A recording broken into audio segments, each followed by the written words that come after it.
कि आपका पति भी आपका कहना नहीं मानता, आपसे अपनापन नहीं दिखाता।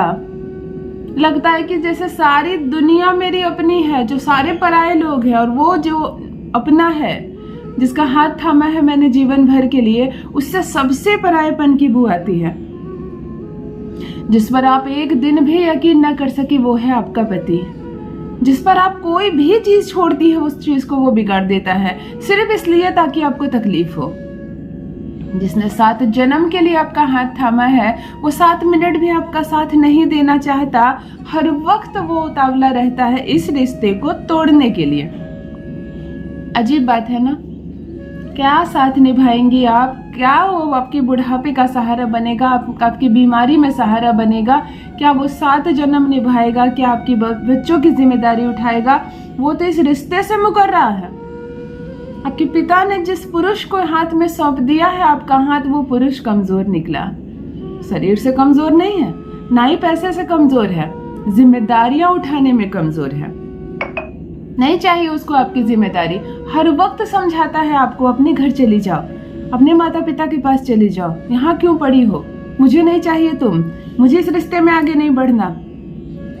परंतु आप इतनी मासूम हो, आप इतनी भोली हो कि बस जीवन साथी चाहिए तो वही चाहिए क्योंकि सिंदूर लगा लिया उसके नाम का। एक बार आपने दिल दे बैठा अपने पति को, अब आपको पार्टनर नहीं बदलना है, तब आज का प्रयोग आपके लिए। यदि पति बात बात पर बदतमीजियां करता है आपसे, रिश्ते नहीं निभाना चाहता है आपके साथ, तलाक की बात करता है और आपका साथ अब वो छोड़ना चाहता है, यदि आपके मान सम्मान की उसे जरा भी नहीं परवाह, सड़क पर झगड़ा करता है, झगड़ते झगड़ते घर आता है, उसको कुछ नहीं पड़ी है कि मोहल्ले वाले क्या सोचेंगे आपके बारे में, यदि वो सम्मान नहीं करेगा तो आपके घर के इंसान क्या सम्मान करेंगे, उसको कुछ नहीं पड़ी। मतलब जैसे वो 18 साल का लड़का था, कोई जिम्मेदारियां नहीं थी उस पर, आज तुम्हारे पति हो गया, लेकिन बिल्कुल सोच वही है। कोई भी चीज होती है माता पिता से पूछ लेता है, वहीं कुछ कर लिया।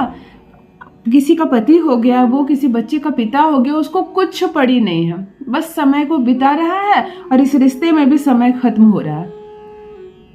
तो यदि आपका और आपके पति का व्यवहार दिन प्रतिदिन एक दूसरे के लिए खराब हो रहा है, आप भी इंसान है, सुनते सुनते आप भी थक जाती है, तो कोई ना कोई उल्टा जवाब आप भी दे देती हैं, जिसके कारण और बुरा लग रहा है उसको, और ये रिश्ता दिन प्रतिदिन बिगड़ रहा है, तब आज का प्रयोग आपके लिए। आज जो प्रयोग बताने जा रही हूँ, पति के सर के थोड़े से बाल चाहिए आपको, यानी कि आपको पति के घर में रहना भी जरूरी है, वरना बाल आएंगे कहाँ से उसके। यदि आप लंबे समय से मायके में रह रही हो, कुछ बहनें मुझको मैसेज करती है ना कि मैं 8-8 साल से घर में रह रही हूँ, मायके में 2 साल से मायके में रह रही हूँ, नहीं आ रहा है पति लेने, मुझे नहीं बात करता है वो मुझसे, तो फिर उसके सर के बाल कलेक्ट करना आपके लिए थोड़ा सा कठिन हो जाएगा।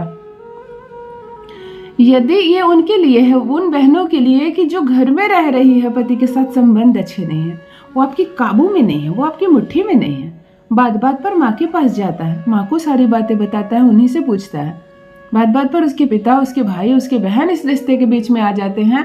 आपसे मजबूत संबंध नहीं हो पा रहा, तब यह प्रयोग आपके लिए। इस प्रयोग के करने मात्र से पति मुट्ठी में आ जाएगा, हर बात मानेगा आपकी। सुबह को शाम कहोगे तो शाम कहेगा, इतनी गुलामी करेगा वो तुम्हारी।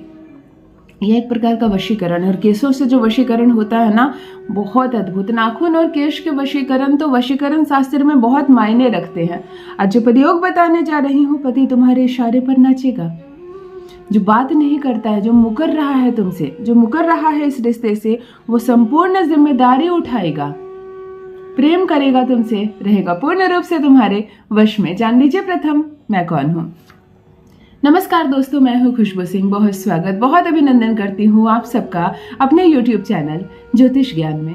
कैसे हैं आप और घर में सब कैसे हैं? मेरे कमेंट सेक्शन में जय माता दी, हर हर महादेव अवश्य लिखें, अपनी खैरियत मुझे जरूर बताएं। पढ़ती हूँ हाथ की रेखाएं, पढ़ती हूँ जन्म कुंडली, और आप कुछ ना कहें तो आपका चेहरा भी पढ़ लेती हूँ। करम है, कृपा है ऊपर वाले की, प्रेम है आप सबका। जुड़िए ज्योतिष ज्ञान चैनल से। जो भी नए भाई बहन चैनल पर पहली बार आए हो, मेरे चैनल को सब्सक्राइब जरूर करें, मेरे परिवार का हिस्सा बने। जो भी मुझसे पहली बार मिल रहे हो, मेरी वीडियो को पहली बार देख रहे हो, मुझसे जरूर जुड़े। भाग्य बदल जाएगा, रिश्ता नहीं टूटेगा, दिल नहीं टूटेगा, एक भी घर नहीं टूटेगा। यकीन मानो, रिश्ता कितना ही कमजोर क्यों ना हो गया हो, तलाक के पेपर क्यों ना बना लिया हो, तुम्हारे पति ने खुद फाड़ कर फेंकेगा, सम्मान पूर्वक तुम्हें ससुराल लेकर जाएगा। पति के सर के बालों से आज एक अद्भुत वशीकरण सिखाने जा रही हूँ, वह बोली बोलेगा तुम्हारी। ध्यान से सुनो, किसी भी माह के अमावस्या या अष्टमी तिथि को आपको ये प्रयोग करना है। किसी भी माह के अमावस्या या अष्टमी, आप तारीख पहले से समझ कर रखोगी। शुद्धता का बहुत ख्याल रखना है। पीरियड्स के दिनों में ये प्रयोग नहीं करना है, हेयर वॉश करके ही प्रयोग करना है। अभी देखो, जो बाल आपको चाहिए पति के सर के, ये आप कभी भी कलेक्ट करके रख सकती हो। ऐसा नहीं कि आज ही वशीकरण करना तो आज ही बाल चाहिए। आपको पति के सर से 5-7 बाल चाहिए। 5 बाल हो, 7 बाल हो, 9 बाल हो, यानी थोड़े से बाल चाहिए। ये कैसे आप लाओगी, ये तो आपकी समझदारी है। आप सोई में काट सकती हो, आप सफ़ेद हो गए तुम्हारे सर के बाल, लाओ मैं काट दूं, ये बहाने से काट सकते हो, ये आपकी मर्जी है। थोड़े से 5-7 बाल, 9 बाल पति के सर के आपको चाहिए। ये अगर आपके पास पहले से आ जाते हैं तो पेपर में फोल्ड करके रख लोगी। जब भी अमावस्या या अष्टमी की तिथि आएगी तभी आपको ये प्रयोग करना है।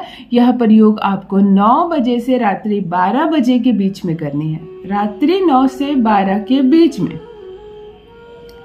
घर में अगर दुर्वा हो, यानी जो दूब का घास होता है ना, जो पूजा में चढ़ती है, जो गणपति जी को चढ़ती है, आपको गमले में दूब की घास मिल जाएगी। ये हो तो सर्वोत्तम, ना हो तभी आप प्लेन उपाय करेंगे। लेकिन मुझे दुर्वा वाली मिट्टी चाहिए, यानी कि जहाँ पर दूब घास उगी हुई हो वह मिट्टी होनी चाहिए घर में। तो किसी भी गमले में आप देखोगे ना, उगा हुआ रहता है।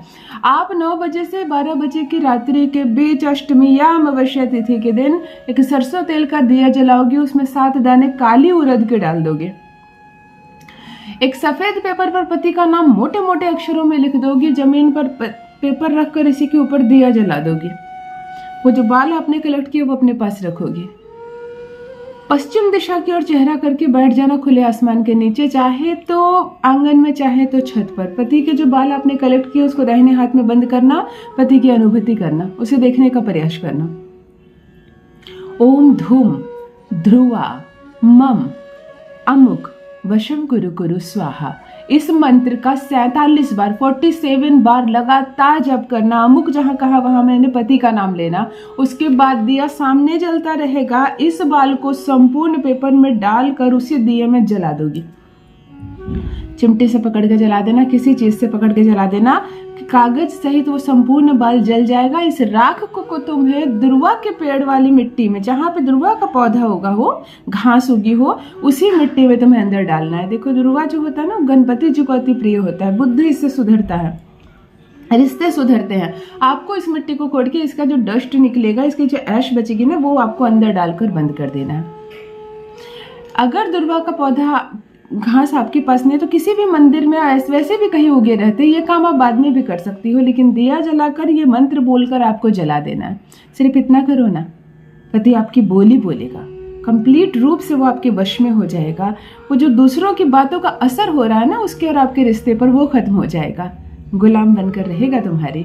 अवश्य करें, अपना अनुभव मेरे साथ भी अवश्य साझा करें। रखिए अपना ख्याल, रखिए अपनों का ख्याल। बहुत बहुत धन्यवाद।